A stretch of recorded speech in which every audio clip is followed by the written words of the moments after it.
Welcome back my YouTube channel sociology life study. और प्रिय विद्यार्थियों, आज की क्लास में हम बात करेंगे गुरु जम्बेश्वर विश्वविद्यालय मुरादाबाद से संबद्ध जो भी महाविद्यालय हैं उनके एमए फर्स्ट सेमेस्टर के विद्यार्थियों के लिए एमए फर्स्ट सेमेस्टर सोशियोलॉजी क्या इंपॉर्टेंट क्वेश्चंस हो सकते हैं, इसी के बारे में आज की क्लास में आपसे बात करूंगा।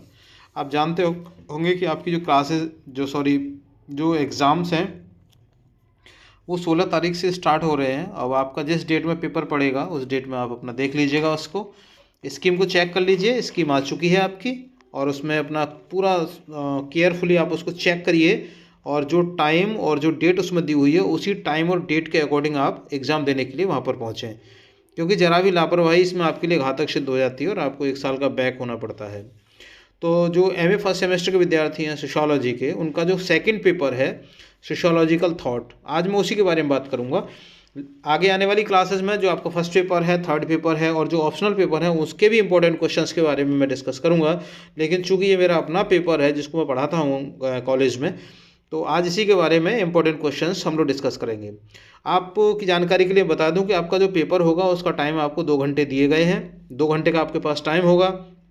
उस टाइम को कैसे आपको मैनेज करना है, टाइम मैनेजमेंट, वो मैंने इससे पिछले वाली क्लास में आपको बता रखा है। तो मेरा विशेष निवेदन आपसे है कि आप एक बार उस वीडियो को ध्यान से देख लीजिए, समझ लीजिए और उसी तरीके से आप अपनी प्रैक्टिस कर लीजिए, जिससे कि आपको परीक्षा में कोई भी दिक्कत ना हो और आप आसानी से अच्छे नंबर प्राप्त कर सकें। तो 70 नंबर का आपका ये पेपर होगा, 70 मार्क्स का टोटल ये पेपर होगा आपका और 2 घंटे में आपको इसको सॉल्व करना है पूरा पेपर। इंस्ट्रक्शंस में मैं बात करूँ, ये मैंने अपनी तरफ से लिखे हुए हैं कि आपको जो क्वेश्चन उसमें पूछे जाएंगे सभी का आंसर्स आपको देने हैं और आंसर में भी रिटन इंग्लिश और हिंदी। तो कई बार विद्यार्थी कंफ्यूज हो जाते हैं कि सर हम तो हिंदी मीडियम में पढ़े हैं तो हम इंग्लिश में कैसे लिखें, या मैं इंग्लिश मीडियम के विद्यार्थी हूँ तो मैं हिंदी में नहीं लिख पाऊँगी। तो ये आपके पास चॉइस रहती है, इसमें कहीं कोई आपको ऑप्ट नहीं करना होता है कि नहीं जी आपको फॉर्म में भरना होता है या ऐसा, यहाँ कोई बाउंडेशन नहीं होता है। आप फ्री होते हैं, जिस लैंग्वेज में आप अपने को कंफर्ट फील करते हैं उसी लैंग्वेज में आप अपने आंसर्स लिख सकते हैं। यानी कि आप हिंदी और इंग्लिश दोनों जो लैंग्वेज हैं उनका इस्तेमाल कर सकते हैं। पार्टिकुलरली कोई एक सिंगल लैंग्वेज, यानी आप पूरा हिंदी में लिखना चाहें पूरा हिंदी में लिख सकते हैं, पूरा इंग्लिश में लिखना चाहें तो पूरा इंग्लिश में भी लिख सकते हैं। ये आपके ऊपर रहता है कि आपको जो आप आसानी से कर पाएँ और जिसको अच्छे से परफॉर्म कर पाएँ वही लैंग्वेज आप चूज़ करके आप उसी में अपने आंसर्स को आप यहाँ पर लिखें। तो पिछली क्लास में मैंने ये भी बताया था आपको कि जो टोटल आपके इसमें क्वेश्चंस होंगे वो आपके 8 प्रश्न होंगे, यानी 5 प्रश्न होंगे शॉर्ट आंसर टाइप होंगे और 3 प्रश्न होंगे आपके वो लॉन्ग आंसर टाइप होंगे। तो इस क्लास में आज की में मैंने 8 प्रश्न आपको शॉर्ट में बताए हैं और 5 मैंने लॉन्ग जो आंसर टाइप है उसमें बताए हैं। तो मुझे उम्मीद है कि इनमें से ही आपको लगभग प्रश्न मिल जाने चाहिए। फिर भी इसके अतिरिक्त भी आप उन प्रश्नों को ज़रूर देख लीजिएगा जो बाकी आपके सिलेबस पर बनते हैं। वैसे मैंने पूरा प्रयास किया है कि पूरे सिलेबस को कवर करते हुए इन प्रश्नों को यहाँ पर मैं आपके सामने रखूँ। एक बात मैं आपको और भी बता दूँ कि जो प्रश्न मैंने यहाँ पर लिखे हैं आप ये अपेक्षा मत करिए कि परीक्षा में बिल्कुल एज इट इज आपको मिल जाएगा लिखा हुआ। हो सकता है कि कुछ इसमें आपको कुछ चेंज हो, थोड़ा बहुत, मतलब प्रश्न का स्वरूप चेंज हो सकता है, उसकी लैंग्वेज चेंज हो सकती है, उसके कुछ शब्द चेंज हो सकते हैं, लेकिन इतना मैं आपको बता रहा हूँ कि लगभग प्रश्न वही होगा, वही उसी चैप्टर का प्रश्न होगा और आंसर लगभग वही होगा इसका। तो पहला प्रश्न है इसमें कि सेंट साइमन के समाजशास्त्र में योगदान की व्याख्या कीजिए। Explain the contribution of Saint Simon to sociology. Question number second है ऑगस्ट काम्ट के प्रत्यक्षवाद के सिद्धांत को संक्षेप में समझाइए। Brief explain August Comte's theory of positivism. जो विद्यार्थी क्लास में आते रहे हैं शायद वो समझ गए होंगे कि मैंने इन दोनों जो चैप्टर्स हैं उनको ठीक से आपको पढ़ा रखा है। थर्ड क्वेश्चन है कि हर्बर्ट स्पेंसर के सामाजिक विकास के सिद्धांत को परिभाषित कीजिए। Define Herbert Spencer theory of social evolution. And question number 4 है इसमें कि इमाइल दुर्खीम की आत्महत्या के सिद्धांत में एनोमिक आत्महत्या क्या है इसके बारे में बताइए। What is the anomic suicide in Emile Durkheim's theory of suicide. Question number 5 है दुर्खीम के श्रम विभाजन में यांत्रिक और सावयवी एकता से आप क्या समझते हैं। What do you understand by mechanical and organic solidarity in Durkheim's division of labour. And question number 6 है इसमें कार्ल मार्क्स के वर्ग संघर्ष सिद्धांत की मुख्य विशेषताएं बताइए। State the main features of Karl Marx theory of class struggle. And question number 7 Max Weber के आदर्श प्रारूप की अवधारणा को स्पष्ट कीजिए। Explain Max Weber's concept of ideal types. And question number 8, Weber के प्रोटेस्टेंट नैतिकता और पूंजीवाद सिद्धांत का सार प्रस्तुत कीजिए।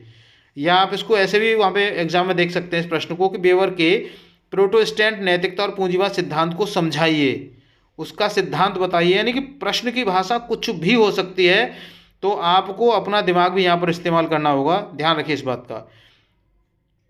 Summarise Weber's theory of Protestant ethics and capitalism. तो यहाँ पर मैंने 8 प्रश्न आपको दिए हैं। एग्जाम में हो सकता है 8 प्रश्न हो, आपको 5 करने के लिए बोला जाए, या ये भी हो सकता है कि सिर्फ यहाँ पर 5 ही प्रश्न आपको दिए हैं और 5 को करने के लिए बोला जाए। ये पेपर जब आपके पास आएगा तब आपको पता चलेगा, लेकिन इतना कन्फर्म है कि 5 ही प्रश्न आपको इस सेक्शन में करने होंगे और प्रत्येक प्रश्न 5 नंबर का होगा। और इस तरह से सेक्शन ए आपका 25 नंबर का है ये। अब बात करते हैं सेक्शन बी की, जिसमें आपको लॉन्ग आंसर टाइप क्वेश्चंस होंगे। और लॉन्ग आंसर टाइप क्वेश्चंस होंगे यहाँ पर तीन आपको करने होंगे। पेपर में हो सकता है आपको 5 दिए हुए हों, 5 में से 3 करने हो, या 6 दिए हों, 6 में से 3 करने हो, या 3 ही दिए हों और तीनों ही करने हो। तो कुल मिलाकर के 3 कंपलसरी हैं इस सेक्शन में आपको अटेम्प्ट करने हैं। प्रत्येक 15 नंबर का और इस तरह से 45 नंबर का आपका सेक्शन बी है। दोनों सेक्शन को मिलाकर के आपके टोटल जो अंक बनते हैं वो बनते हैं 70। तो इसमें पहला प्रश्न है, फ्रांसीसी क्रांति और औद्योगिक क्रांति ने समाज शास्त्र के उद्भव को किस प्रकार प्रभावित किया, विस्तार से चर्चा कीजिए। How did the French revolution and industrial revolution influence the emergence of sociology, discuss in details. प्रश्न कुछ ऐसे भी हो सकता है कि फ्रांसीसी क्रांति से आप क्या समझते हैं, फ्रांसीसी क्रांति और औद्योगिक क्रांति को विस्तार से समझाइए। प्रश्न का दूसरा फॉर्म ऐसे भी हो सकता है कि समाजशास्त्र के उद्भव को फ्रांसीसी और औद्योगिक क्रांति ने किस प्रकार से प्रभावित किया है, विस्तार से चर्चा कीजिए।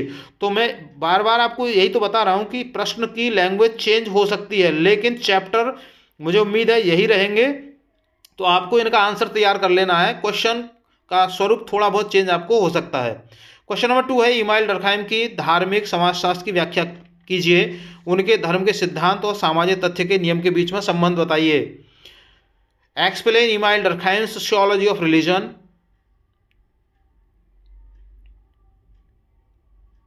elucidate the relationship between his theory of religion and rules of sociological method। Question number 3, Karl Marx के ऐतिहासिक भौतिकवाद और द्वंद्वात्मक भौतिकवाद की विवेचना कीजिए। उनके अलगाव के सिद्धांत को समकालीन समाज के संदर्भ में समझाइए। Discuss Karl Marx historical materialism and dialectical materialism. Explain his theory of alienation in the context of contemporary society. And question number 4, Max Weber के सामाजिक क्रिया के प्रकार और प्रशासनिक तंत्र के सिद्धांत का गहन विश्लेषण प्रस्तुत कीजिए। Analyse the depth max weavers typology of social action and his theory of bureaucracy. Question number 5, weber के वर्ग शक्ति और प्राधिकार तथा कार्ल मार्क्स के वर्ग संघर्ष की तुलनात्मक व्याख्या कीजिए। दोनों की सामाजिक स्तरीकरण के विश्लेषण में क्या सीमाएं हैं। Compare and contrast weavers concept of class power and authority with Marx class struggle, what are the limitation of both in analyzing social stratification। तो प्रिय विद्यार्थियों, इस तरह से सेक्शन बी के 5 प्रश्न मैंने यहाँ पर आपको बताए हैं और सेक्शन ए में 8 प्रश्न बताए हैं। सेक्शन ए में आपको 5 करने होंगे और सेक्शन बी में आपको 3 करने होंगे। सेक्शन ए आपका 25 नंबर का है, सेक्शन बी आपका 45 नंबर का है। टोटल आपका 70 नंबर का ये पेपर है। 30 नंबर का इंटरनल है। इस तरह से आपके 100 नंबर का पेपर आपका टोटल हो जाता है ये। मुझे उम्मीद है आपके समझ में पूरी तरह से आ गया होगा। फिर भी अगर कहीं कोई क्वेरी अगर आपकी है तो मुझे जो कमेंट सेक्शन है वहाँ पर लिख करके आप मुझे बता सकते हैं। मैं कोशिश करूँगा कि आपकी उस क्वेरी का, उस प्रश्न का मैं उत्तर आपको वहाँ पर दे पाऊँ। तो चैनल पर अगर नए हैं तो इसको सब्सक्राइब कर लीजिए। वीडियो पसंद आए लाइक शेयर कीजिएगा।